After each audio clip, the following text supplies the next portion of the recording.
It's not a simple question because there are a lot of answers. But first probably is that we are enjoying the permanently changing world with the appearance of new radio technologies, providing very important changes to the life of all the citizens. But it is good part.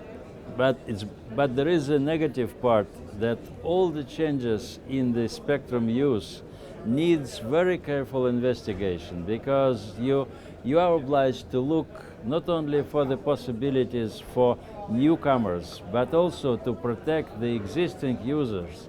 It's very easy. We were spending a lot of time here in the conference discussing the increase of the spectrum for future mobile application. But this spectrum today is occupied by broadcasting.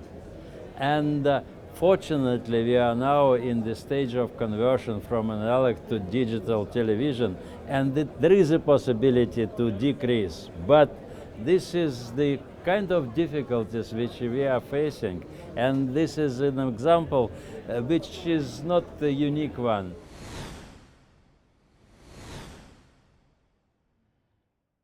The process is very much complicated because you know, it's a composition of overall perspectives for the world, but there are also perspectives in countries, national perspectives, national priorities. So it is necessary to combine the both sides and to find a solution for those sometimes very controversial problems.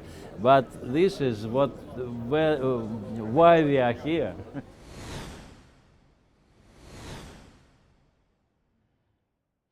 This is one of the most important features of the last conference and the previous one, that we have more and more importance to the regional preparations before the conference. Even there appears such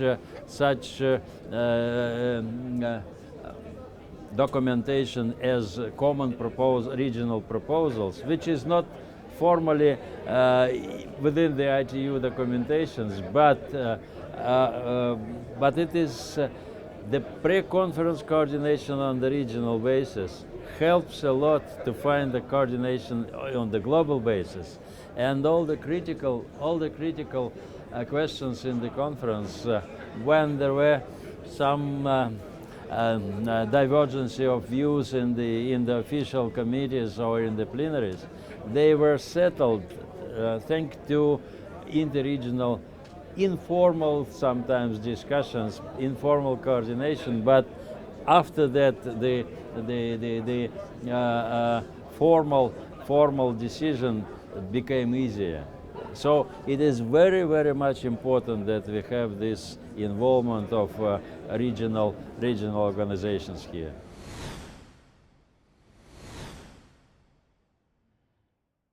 I hope that that in the immediate future, we, thanks to the decision of this conference, we will provide the users and operators and industry a possibility to do next step. This is number one. Number two, the process is endless, and this conference deciding on many questions, at the same time formulated a lot of new questions for the coming conference. So the process is endless, as I said, and probably it's good because we have always those changes in the utilization of the spectrum and orbit, which should be regulated. This is my personal view. Probably I am exaggerating, but we have several layers of the regulation of the use of the spectrum and orbit, national, regional, but finally we have to find a solution on the global basis. Then it is not only good for the efficiency use of spectrum and orbit, but this is also used for the industry and for the users.